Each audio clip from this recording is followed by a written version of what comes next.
Dear students, सत श्री अकाल। एक बार फिर से आपका स्वागत है 11th क्लास की एमडी स्कूल की तरफ से ऑनलाइन क्लासेस के अंदर।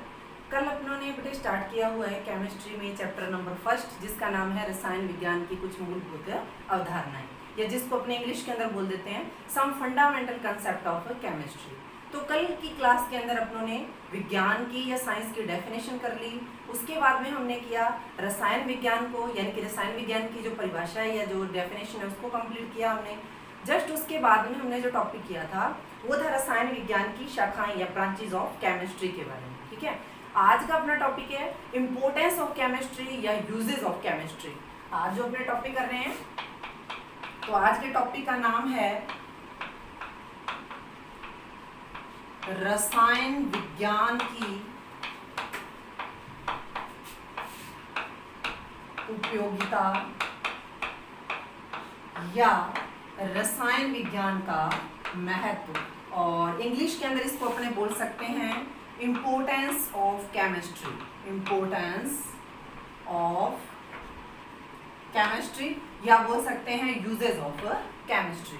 तो देखो बेटे, जैसे मैंने कल भी थोड़ा सा जिक्र किया था कि अपने पूरी दिनचर्या के अंदर या पूरे हमारे जीवन के अंदर जितने भी प्रकार के साधनों का, जितने भी प्रकार की आवश्यकताओं को पूरा करने के लिए जिन जिन सोर्सेज का अपने प्रयोग करते हैं, वो सारे के सारे एक तरीके से किसकी देन है? रसायन विज्ञान की देन है। ठीक है ना। जैसे कि मान लो अपने उठ करके ब्रश किया या डायरेक्ट अपने चाय पी रहे हैं, तो चाय पी रहे हैं, चाय पीने के लिए अपने कप का यूज कर रहे हैं। चाय बनाई तो उसके लिए चाय पत्ती का हमने यूज किया। ब्रश कर रहे हैं तो जिस ब्रश का अपने यूज कर रहे हैं, जिस टूथपेस्ट का अपने यूज कर रहे हैं, नहा रहे हैं तो अपने जिस साबुन का यूज कर रहे हैं, जिस टब का प्रयोग कर रहे हैं या जिस बाल्टी का अपने प्रयोग कर रहे हैं, वो सारे के सारे क्या है बेटे? रसायन विज्ञान की ही क्या है? देन है। यहाँ तक कि जैसे अपने मान लो जो बेडशीट है, जो चादरें हैं, जो तकिए हैं, ठीक है, जो जितना भी सामग्री, मतलब कहने का, चाहे अपने खा रहे हैं, चाहे अपने पी रहे हैं, चाहे अपने ओढ़ रहे हैं, चाहे अपने लगा रहे हैं, एज ए क्रीम अपने लगा रहे हैं, बालों में जेल का यूज अपने कर रहे हैं, हेयर ऑयल का अपने यूज कर रहे हैं, जितनी भी चीजें हैं उनको बनाने में कहीं ना कहीं योगदान है किसका बेटे? रसायन विज्ञान का। ठीक है, तो उनको अपने अलग अलग तरीके से अलग अलग क्षेत्रों के अंदर कैसे कैसे रसायन विज्ञान हमारे लिए उपयोगी है या कैसे कैसे रसायन विज्ञान का महत्व है, तो वो टॉपिक आज अपने कर रहे हैं। तो टॉपिक का नाम मैंने ऑलरेडी आपको बता दिया। टॉपिक है हमारा रसायन विज्ञान की उपयोगिता या रसायन विज्ञान का महत्व। तो देखो, सबसे पहले हमने पता है अभी जो हमारा भारत देश है वो एक कृषि प्रधान देश है ना। मैं सामाजिक नहीं करवा रही हूँ, लेकिन नॉर्मली थोड़ा सा आपको बता रही हूँ कि अपने को पता है कि इंडिया के अंदर सबसे ज्यादा क्या होती है? फसल होती है ना। तो सबसे पहले अपने जो लेके चलते हैं, सबसे पहले अपने कौन सा क्षेत्र या कौन सा फील्ड लेके चलेंगे? कृषि के क्षेत्र में। कृषि के क्षेत्र में, कि कृषि के क्षेत्र के अंदर, या अपने ये कहें कि एग्रीकल्चर जो अपने पास फील्ड है, वहां पे केमिस्ट्री का यूज कैसे होता है। तो देखो, चाहे तो अच्छी फसल प्राप्त करनी हो या उन्नत बीज प्राप्त करने हो, ज़्यादा पैदावार अपने को चाहिए, या खेत के अंदर अपने को किसी प्रकार का कोई खरपतवार है उसका अपने को ना दिखे, वो मतलब कि दिहाड़ी मजदूर वगैरह ले जा करके उनका सफाया करवाना पड़े, तो मतलब खेती के अंदर सबसे ज्यादा वर्तमान में किसका प्रयोग हो रहा है बेटे? रसायनों का प्रयोग हो रहा है। तो अपने मेनली यहाँ पे ये लिखेंगे कि कृषि के क्षेत्र की अगर अपने बात करें या खेती की अगर अपने बात करें, तो फसल की पैदावार बढ़ाने के लिए, फसल की पैदावार, या अपने ये कहेंगे फसल की उन्नत पैदावार प्राप्त करने के लिए, फसल की पैदावार बढ़ाने के लिए, पैदावार बढ़ाने के लिए, और मेनली दूसरा बीजों की गुणवत्ता बढ़ाने के लिए, बीजों की गुणवत्ता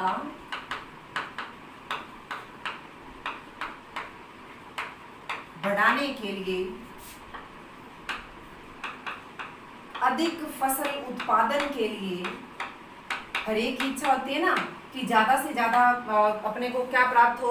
जैसे मान लो अपने कोई बाग बगीचा लगाया हुआ है तो अपने यहाँ भी यही होता है कि ज़्यादा से ज़्यादा अपने को वहाँ से क्या मिले। अगर किन्नू का बाग है किन्नू मिले, आम का बाग है आम मिले, सब्जी लगा रखी है तो ज़्यादा से ज़्यादा सब्जी प्राप्त हो, ठीक है ना। तो इन सारी चीज़ों के लिए किसका प्रयोग किया जाता है, ये सारी चीज़ें प्राप्त करने के लिए, यानी कि फसल की पैदावार बढ़ाने के लिए, या मान लो कि फसल का उत्पादन बढ़ाने के लिए, या अपने ये कहें कि बीजों की गुणवत्ता बढ़ाने के लिए किसका प्रयोग किया जाता है बेटे, रसायनों का प्रयोग किया जाता है, ठीक है ना। और अगर इसका अपने देखें बेटे एग्जाम्पल, तो सबसे फेमस एग्जाम्पल यूरिया, बच्चा जानता है यूरिया के बारे में, है ना। यूरिया NH2CONH2, मैं फार्मूला आपको एक बार नहीं बता रही, आपको टेंशन नहीं देना चाहूंगी, नॉर्मली एक बार बता रही हूँ। यूरिया है अपने पास, दूसरा अपने पास आ जाता है अमोनियम सल्फेट, अमोनियम सल्फेट आ जाता है अपने पास। एक आपने सुना होगा NPK खाद आती है ना, NPK, नाइट्रोजन फास्फोरस पोटेशियम। एक अपने पास आ जाता है पोटेशियम नाइट्रेट, पोटेशियम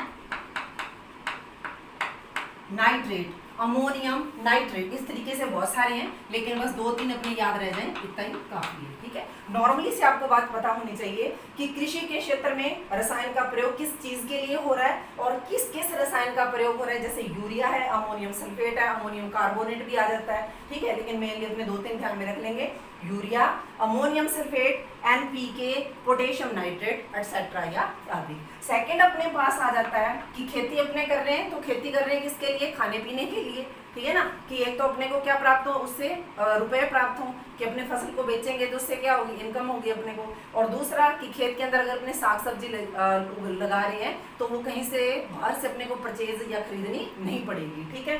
तो सेकंड अपने ये कहेंगे कि खाद्य पदार्थों के रूप में, खाद्य पदार्थों के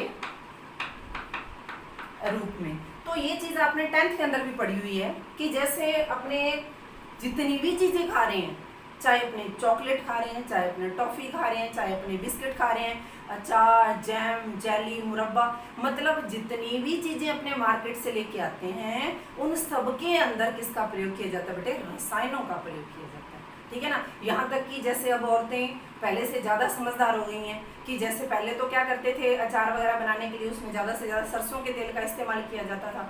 लेकिन हाँ अभी बाद में क्या हुआ कि धीरे धीरे क्या हो रहा है, जो सरसों का तेल है उसकी गुणवत्ता में क्या आ रही है, कमी आ रही है। तो जो अचार है वो कुछ टाइम के बाद क्या होने लगता है, खराब होने लगता है।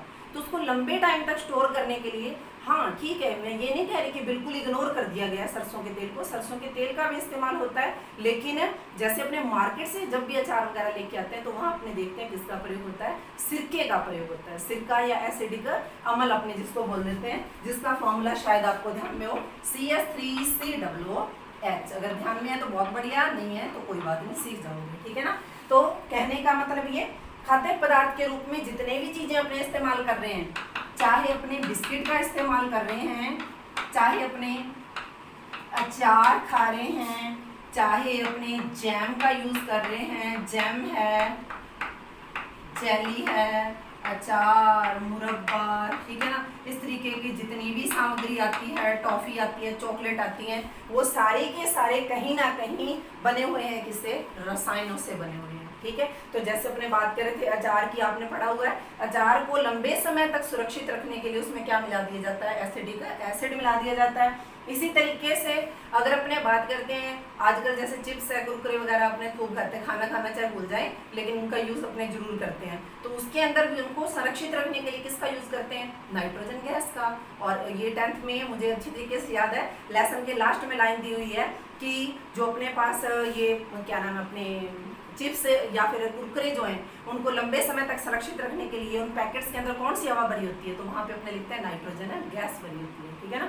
तो इस तरीके से ये जो चीजें इनको लंबे समय तक स्टोर करके रखने के लिए किसका प्रयोग हो रहा है, रसायनों का प्रयोग हो रहा है। यहाँ तक कि जैसे मान लो कि अपने कोई क्या कहते हैं इसको, जेल वगैरह लेके आते हैं बालों में लगाने के लिए या फेस पे लगाने के लिए अपने जेल वगैरह लाते हैं, तो देखो जैसे एलोवेरा जेल की अगर अपने बात करें तो घर में अगर अपने प्लांट है और वहां से अगर अपने एलोवेरा को अलग करके उस प्लांट से अगर अपने एलोवेरा निकाल के उसको रखना चाहें तो ज़्यादा से ज़्यादा हम उसको 1 हफ्ते तक स्टोर करके रख सकते हैं, है ना। लेकिन बाद में उसमें से क्या आने लगती है, स्मेल आने लगती है। लेकिन अगर अपने पतंजलि का या कोई और मार्केट में से मान लो अपने जेल लेके आते हैं तो उसको चाहे वो साल बाद तो कई बार क्या होता है कि मार्केट में या दुकानों पर ही पड़ा रहता है, ठीक है ना। और फिर हम घर में रखते हैं तो ऐसा थोड़ा ना कि जैसे आपने ओपन किया और 1 दिन के अंदर सारा का सारा वो खत्म हो गया, तो घर में भी वो काफ़ी लंबे टाइम तक चलता रहता है। तो इसका मतलब उसको भी स्टोर करके रखने के लिए, सुरक्षित रखने के लिए उसमें कोई ना कोई क्या डाला हुआ है, प्रिजर्वेटिव या कोई ना कोई संरक्षक डाला हुआ है, ठीक है ना।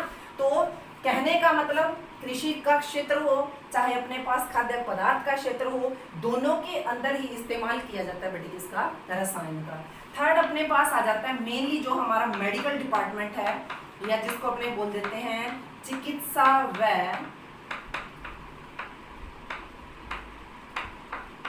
स्वास्थ्य के क्षेत्र में, चिकित्सा या स्वास्थ्य के क्षेत्र में। अब इसके लिए देखो कि जैसे अब वर्तमान के अंदर जो कोरोना वायरस है, तो अगर मान लो कोई बंदा पॉजिटिव है या नेगेटिव है तो ये बात जानने के लिए क्या करवाना पड़ता है, टेस्ट करवाना पड़ता है, जांच करवानी पड़ती है। और जब जांच करवाते हैं तो उसके लिए क्या करते हैं डॉक्टर, उसके लिए या तो हमारे नाक से सलाइवा और या फिर मुंह से लार का क्या किया जाता है, टेस्ट किया जाता है, ठीक है ना।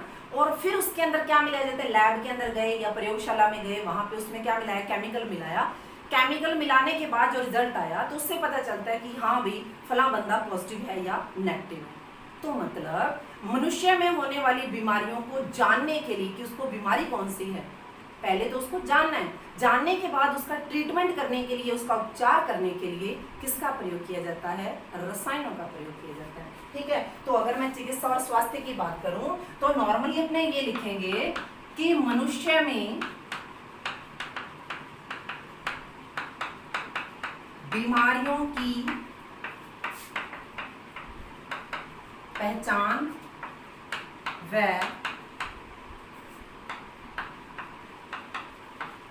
उपचार के लिए किसका प्रयोग होता है, रसायनों का प्रयोग होता है। अगर अपने और डीपली चले बेटे तो देखो एग्जाम्पल के तौर पे अगर अपने लेना चाहें तो आपने सुना होगा आयोडीन की कमी से थायराइड या गलगंड या घेंगा नामक रोग हो जाता है ना। या गोइटर जो गले में होती है ना, गलगंड ग्रंथि होती है, उसमें स्वेलिंग आ जाती है, वो सूजन पकड़ लेती है, स्वेल हो जाती है, फूल जाती है वो, ठीक है। तो उसको जानने के लिए कि हमारी बॉडी के अंदर थायरॉक्सिन जो हार्मोन है उसकी कमी तो नहीं हो गई है, या आपने ये कहें कि जो थायराइड ग्रंथि है उसकी कार्य प्रणाली को जांचने के लिए प्रयोग किया जाता है किसका, आयोडीन का। तो अगर अपने इसके अंदर एग्जाम्पल लिखना चाहें तो अपने ये लिखेंगे कि थायरॉक्सिन हार्मोन जो है, थायरॉक्सिन हार्मोन, या इसकी जगह अपने लिख सकते हैं थायराइड ग्रंथि, थायराइड ग्रंथि की कार्य प्रणाली को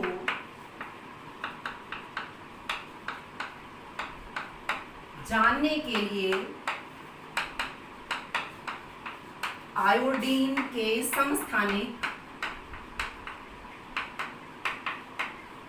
आयोडीन के समस्थानिक कौन सा है, 131, आयोडीन का समस्थानिक है 131 वाला, ठीक है ना, उसका प्रयोग किया जाता है। आयोडीन 131 का प्रयोग किया जाता है और इसी आयोडीन के समस्थानिक का प्रयोग किया जाता है ब्रेन ट्यूमर को जांचने के लिए, यानी कि जो मस्तिष्क कैंसर है उसको जानने के लिए भी किसका प्रयोग किया जाता है, आयोडीन के समस्थानिक 131 का प्रयोग किया जाता है। तो साथ में अपने यहाँ लिख देते हैं कि ब्रेन ट्यूमर या मस्तिष्क कैंसर को जानने के लिए कि ये है या नहीं है, तो इसके लिए भी किसका प्रयोग करते हैं, आयोडीन 131 का प्रयोग करते हैं। नेक्स्ट इसके बाद में अगर अपने बात करें तो जैसे मान लो यहाँ आयोडीन का जो प्रयोग है वो तो हो रहा है ब्रेन के अंदर या मस्तिष्क के अंदर होने वाले कैंसर को जानने के लिए, पहचानने के लिए भी, हाँ भाई ये है या नहीं है।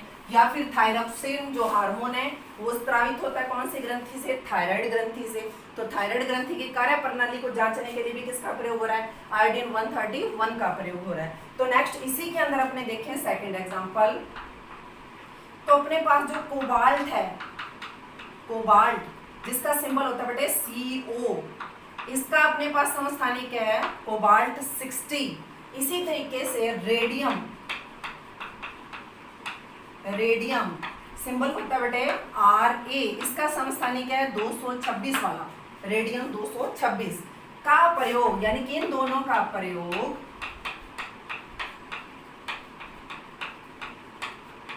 कैंसर के इलाज में किया जाता है।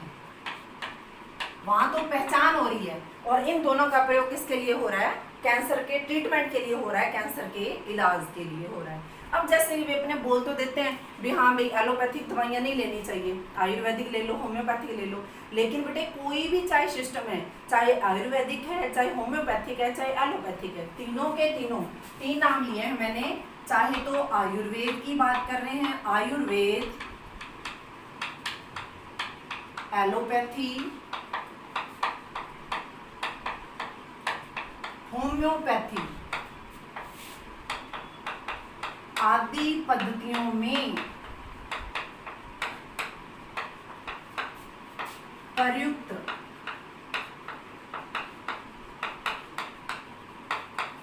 विभिन्न औषधियां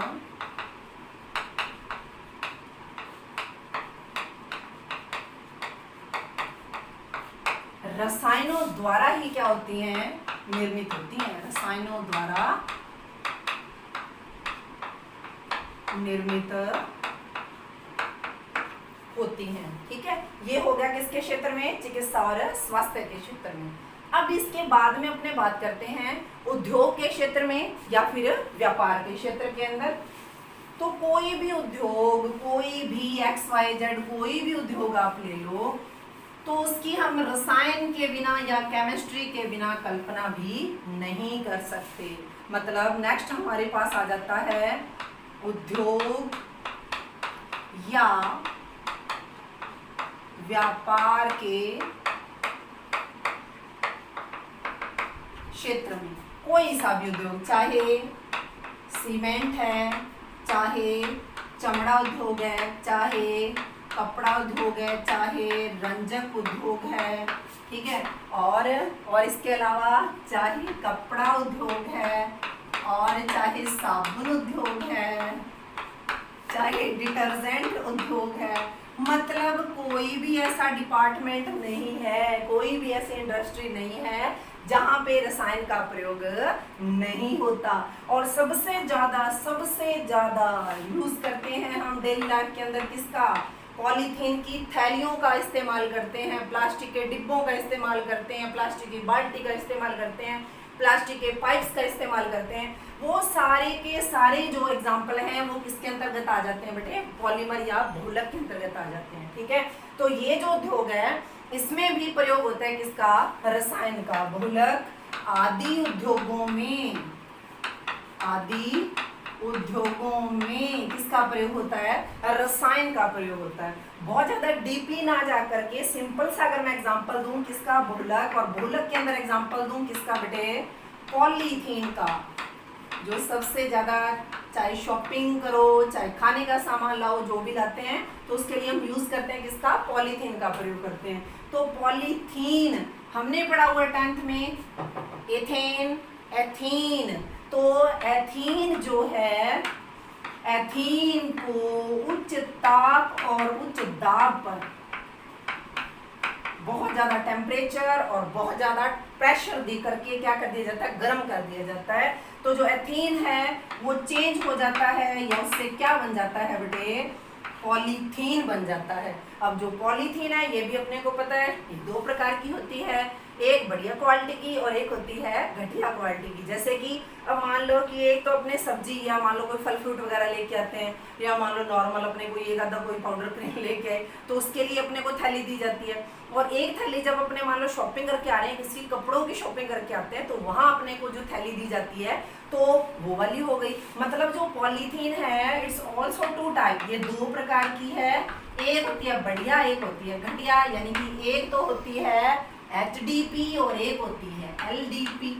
ठीक है, जो मैं आपको करवाती हूँ क्लास 12th के अंदर। तो इतना जाना नहीं है। एथीन के बहुत सारे अणु ले लेते हैं, बहुत सारे N, ठीक है, N लिख देते हैं इसको अपने, क्योंकि यहाँ जो संख्या वो लिमिटलेस है, ऐसे नहीं है कि एक है या दो है, बहुत सारे अणु अपने लेंगे। तो उनको लेकर के उच्च ताप और उच्च दाब पर क्या कर देंगे, अपने गर्म करेंगे तो वो कन्वर्ट हो जाते हैं किसके अंदर बेटे, पॉलीथीन के अंदर। तो मतलब एथीन कौन है, हाइड्रोकार्बन, हाइड्रोजन और कार्बन से मिला हुआ है। तो हाइड्रोजन और कार्बन कौन है, वो क्या है, रसायन, मतलब केमिस्ट्री, ठीक है ना। तो ये हो गया हमारे पास कौन, उद्योग या व्यापार के क्षेत्र में। नेक्स्ट चलते हैं अपने युद्ध के क्षेत्र में। नेक्स्ट जो डिपार्टमेंट है, अब ये सीधी सीधी बातें हमने कर ली, अब कर रहे हैं थोड़ी सी विनाश वाली बात, विस्फोट वाली बात, है ना। तो युद्ध के क्षेत्र के अंदर देखो कि चाहे परमाणु बम, चाहे हाइड्रोजन बम, चाहे कोबाल्ट बम, चाहे कोई न्यूक्लियर विस्फोट हो रहे हैं, चाहे TNT का प्रयोग हो रहा है, चाहे फॉस्जिन विषैली गैस का प्रयोग हो रहा है, सुंगा के मार रहे हैं, ठीक है, और चाहे अपने ये कह लें कि मस्टर्ड गैस का प्रयोग हो रहा है, या आंसू गैस वगैरह छोड़ देते हैं ना, आपने देखते हैं कई बार, है ना, कई जगह देखते नहीं तो मान लो सुना होगा आपने न्यूज़पेपर वगैरह के अंदर या कोई फिल्म के अंदर देखा होगा कि आंसू गैस छोड़ दी, लोगों की आंखें जलने लगती हैं, तो एकदम से जो भीड़ है वो क्या हो जाती है, अपने तितर बितर हो जाती है, इधर उधर हो जाते हैं लोग, ठीक है। तो उन सब को बनाने में योगदान है किसका, केमिस्ट्री का या रसायन विज्ञान का। मेनली इसके अंदर आपने क्या ध्यान में रखना है, युद्ध के क्षेत्र के अंदर TNT, ट्राई नाइट्रोटोलुइन नाम है इसका, ट्राई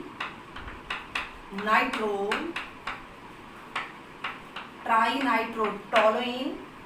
इसके अलावा हाइड्रोजन बम, इसके अलावा कोबाल्ट बम, इसके अलावा जितनी भी विस्फोटक सामग्री है या जितने भी अपने कह लें विस्फोटक पदार्थ हैं, उन सब को बनाने में और फॉस्जीन या मस्टर्ड गैस, इन सब को बनाने में इस्तेमाल होता है किसका, वापिस से वही किसका, केमिस्ट्री या रसायन विज्ञान का प्रयोग होता है, ठीक है। अब इसके बाद में अगर अपने बात करें तो हमारे पास नेक्स्ट जो आ जाती है ब्रांच, या जो नेक्स्ट अपने कहें की फील्ड है जहाँ पे किसका प्रयोग हो रहा है, केमिस्ट्री का प्रयोग हो रहा है, तो वो अपने पास आ जाता है बेटे जीव विज्ञान के क्षेत्र के अंदर। जो नेक्स्ट डिपार्टमेंट आ जाएगा जहाँ पे केमिस्ट्री का प्रयोग हो रहा है, तो वो अपने पास कौन सा आ जाएगा, वो आ जाएगा जीव विज्ञान। तो 6 पॉइंट अपने पास आ जाता है जीव विज्ञान के क्षेत्र में। तो जीव विज्ञान के क्षेत्र के अंदर देखो बेटे कि जैसे मान लो कि कोई क्रिया अपने लैब के अंदर या प्रयोगशाला में करवा रहे हैं, तो उसको अपने बोलते हैं रासायनिक क्रिया, है ना। रासायनिक क्रियाएं कहाँ करवाते हैं, अपने प्रयोगशाला में करवाते हैं। जैविक क्रियाएं, जैविक क्रियाओं का मतलब होता है जीवित जीवों के अंदर होने वाली क्रियाएं। तो चाहे तो अपने बात करें यहाँ पे जीवों की, चाहे अपने बात करें वनस्पति की, तो जीवों और वनस्पतियों में होने वाली जैविक क्रियाओं का अध्ययन करने के लिए भी किसका प्रयोग किया जाता है, रसायनों का प्रयोग किया जाता है। कैसे, देखो नॉर्मली प्लांट के अंदर अपने देखते हैं कि अगर पौधा अपनी जड़ के द्वारा पोषक तत्वों को या खनिज पदार्थों को ग्रहण कर रहा है, तो वो जड़ से वो जो पदार्थ हैं, जो खनिज पदार्थ हैं, वो जल के माध्यम से वो जड़ से कहाँ जाएंगे, ऊपर पत्तियों तक जाएंगे। और अगर पत्तियों के पास कोई खाद्य पदार्थ है, प्रकाश संश्लेषण की क्रिया के द्वारा उन्होंने भोज्य पदार्थ बना रखा है, तो पत्तियों से कहाँ जाएगा, वो जाएगा जड़ तक, ठीक है। तो इस बात का पता लगाने के लिए कि पत्तियों से जो भोज्य पदार्थ हैं वो जा रहे हैं कहाँ तक, जड़ तक जा रहे हैं, और जड़ से वो पोषक पदार्थ वापस कहाँ आ रहे हैं, पत्तियों तक आ रहे हैं। अगर इनके पास कोई सामग्री है वो यहाँ से यहाँ जा रही है, अगर इनके पास कोई सामग्री है वो यहाँ से यहाँ जा रही है, तो उसका पता लगाने के लिए प्रयोग किया जाता है किसका, रेडियोधर्मी फास्फोरस का प्रयोग किया जाता है। रेडियोधर्मी फास्फोरस का क्या किया जाता है, उपयोग किया जाता है। ठीक है, ये हो गया हमारे मेन फील्ड। अब हम लिख लेते हैं लास्ट, यानी कि अन्य उपयोग। इसके अलावा भी जो बच गया, इसके अलावा क्या बच गया, इसके अलावा हमारे पास जितने भी अपने ये कहें कि ईंधन के रूप में प्रयोग होने वाला पेट्रोल है, डीजल है, कैरोसिन है, उन सबको बनाने में, उन सबको शुद्ध करने में भी योगदान होता है बेटे किसका, केमिस्ट्री का या रसायन का होता है। और उनको डाला जाता है किसमें, चाहे मोटर कार ले लो, चाहे वायुयान ले लो। मोटर कार में वैरायटी मत पूछ लेना कि कौन सी अल्टो लेनी है या मर्सिडीज लेनी है, ठीक है ना, जो मर्जी हो, चाहे मोटर कार है, चाहे वायुयान है, चाहे बाईसाइकिल है, चाहे रॉकेट है, ठीक है, में प्रयुक्त ईंधन, इनके अंदर जो भी ईंधन वगैरह प्रयोग किया जाता है, तो उन सब की मैन्युफैक्चरिंग में, उन सबको बनाने में, उन सबको शुद्ध करने में प्रयोग होता है किसका बेटे, केमिस्ट्री का यूज होता है। ठीक है ना, ये तो है।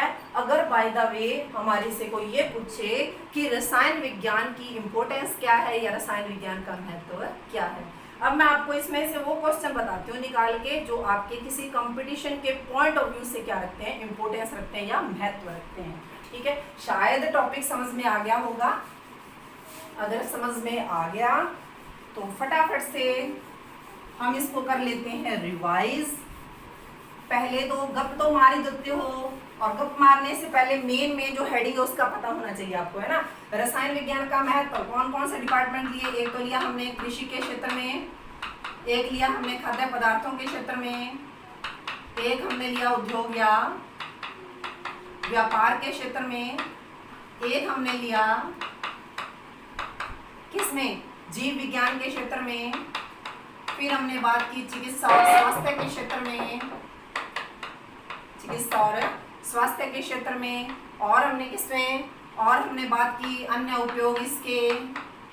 कोई और छूट गया हो तो वो भी दिमाग के अंदर अपने फिक्स कर लेना, ठीक है ना। अब जो मेनली क्वेश्चन है, अपने बात कर रहे थे बेटे, जैसे मेन आप ध्यान में रखना कि आयोडीन के किस समस्थानिक का प्रयोग, आयोडीन के किस समस्थानिक का प्रयोग थायराइड ग्रंथि की कार्य प्रणाली को जांचने में किया जाता है। आयोडीन के किस समस्थानिक का प्रयोग थायराइड ग्रंथि की कार्य प्रणाली को जांचने में किया जाता है। तो आयोडीन 131, ध्यान रखना, आयोडीन का कौन सा थायराइड ग्रंथि की कार्य प्रणाली को जांचने में। इसी तरीके से हमने कोबाल्ट 60 का और रेडियम 226 का प्रयोग किया कैंसर के इलाज में, ठीक है ना। तो ये मेनली 3 क्वेश्चन हमारे बनते हैं, इन तीनों को ध्यान में रखना। नेक्स्ट जो हमारा क्वेश्चन बनता है वो ये है कि खनिज पदार्थों के आरोहण या अवरोहण को जांचने में किसका प्रयोग किया जाता है। कि जैसे हमारे पास जड़ से जो कोई भी खनिज पदार्थ है, पोषक तत्व है, वो कहाँ जा रहे हैं, पत्तियों तक जा रहे हैं, और पत्तियों से कहाँ आ रहे हैं, जड़ों तक आ रहे हैं। तो उसको जांचने के लिए किसका प्रयोग किया जाता है, तो उसके लिए प्रयोग किया जाता है रेडियोधर्मी फास्फोरस का, रेडियोधर्मी फास्फोरस का प्रयोग किया जाता है। और नेक्स्ट और लास्ट हमारे पास जो क्वेश्चन है, जो बीच में मैं डिस्कस नहीं किया था, वो ध्यान में रखना कि एक अपने पास दिवस पूछा जाता है iodine deficiency day. Iodine deficiency day कब मनाया जाता है। आयोडीन डेफिशिएंसी का मतलब होता है कमी, ठीक है ना। आयोडीन डेफिशिएंसी डे कब मनाया जाता है, तो इसके लिए आप याद रखना 21 अक्टूबर, हर वर्ष 21 अक्टूबर को कौन सा डे मनाया जाता है, आयोडीन डेफिशिएंसी डे मनाया जाता है। इसके अलावा आप वैसे अलग अलग याद रखो, कृषि के क्षेत्र में रसायन का किस लिए प्रयोग है, उद्योगों में रसायन का किस लिए प्रयोग है, युद्ध के क्षेत्र में रसायन का किस लिए प्रयोग है। तो ये है हमारा आज का टॉपिक, यानी कि रसायन विज्ञान का महत्व। बार बार अगर आप वीडियो को देखते हो, बार बार उसको समझते हो, तो कोई भी ऐसी चीज़ नहीं है या कोई भी ऐसा टॉपिक नहीं है बेटे जो अपने लिए क्या हो नामुमकिन, ठीक है ना। Good luck, thank you.